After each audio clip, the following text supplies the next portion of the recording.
kapatid, welcome to Usapang Buhay at Budget, kung saan tatalakayin natin ang personal finance. Dahil kung hindi ikaw magmamanage ng pera mo ang magle-let go para sa iyo.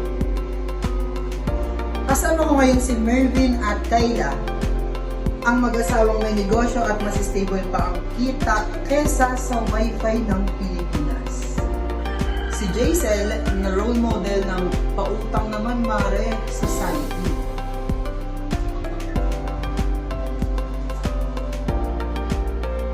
At si Joshua, isang walking calculator, may timesheet sa pagbilang. Accurate. Accurate! Kada inhale, 0.03 calories burn. Calories burn! Ay nako, eto na naman. Nag-start pa lang, mat na agad.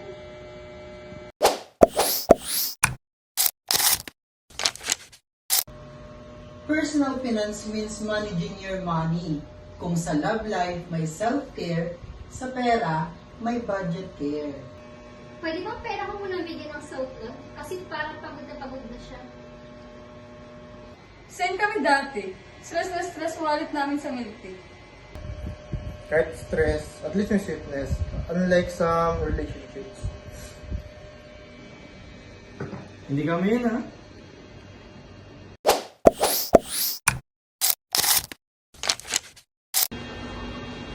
Dati, hindi namin nililista ang gastos. Ang ending, paasa ang pera. Akala namin, wala na, pero lose na pala. Kahit yung 20 pesos na chicharon, kailangan pang alistahin. Kasi kung hindi, nagpo-produce sila sa dami. Ako dati, hindi ko alam kung saan napupunta yung pera ko. Ngayon, alam ko na. Sa pagkain. Sa pagkain ulit. Sa pagkain pa. Kaya pala hindi naubusan ng business ang food delivery apps. Miss Jaisel, ikaw naman pala nagpapatakbo ng industry.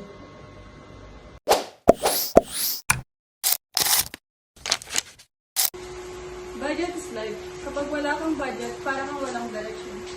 Para bang ex mo?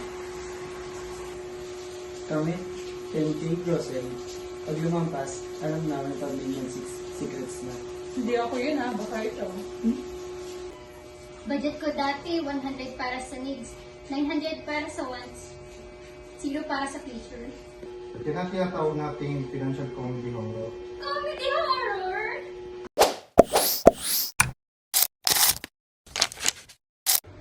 Nung nagkasakit ako dati, naubos yung savings namin, kaya ngayon, may emergency funds na. Kahit pa unti-unti, basta consistent. Ako may emergency funds, pero pang emergency cravings style, like burger cravings. Ganun.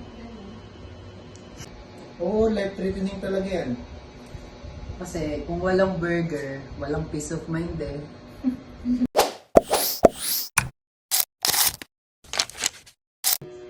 Umutang ako dati para sa LED shoes. At least kita ka sa dilim. Pero utang para sa sapatos, priority muna natin, di ba? Kailangan versus gusto ko lang naman sumayaw kasama ang husband ko eh. Jaisel, your financial decisions are entertaining, but also terrifying. Terrifying!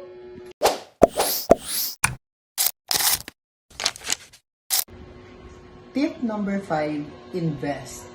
Hindi naman kailangan malaki. Yung business namin, 3,000 lang mag-start. Kahit 500 naman, okay na. Think long term.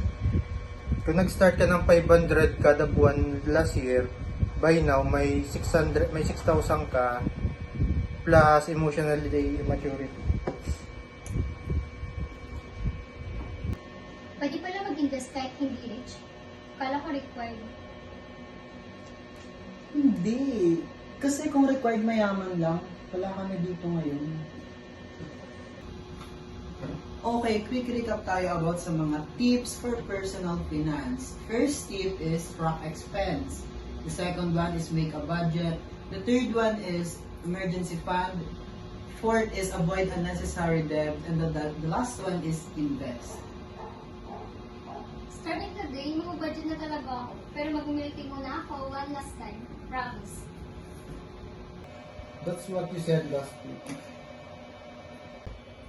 Remember, personal finance is not about being rich. It's about being responsible. Small steps. Consistent habits. Less guilty, kahit tragic. At huwag kalimutan mag-ipon bago gumastos. Hindi porket sale, kailangan mong bumili. See you next time dito sa Usapang Buhay at Budget. Stay wise, stay wallet friendly. At kayo, sana hindi kayo gumagastos habang pinapanood mo kami.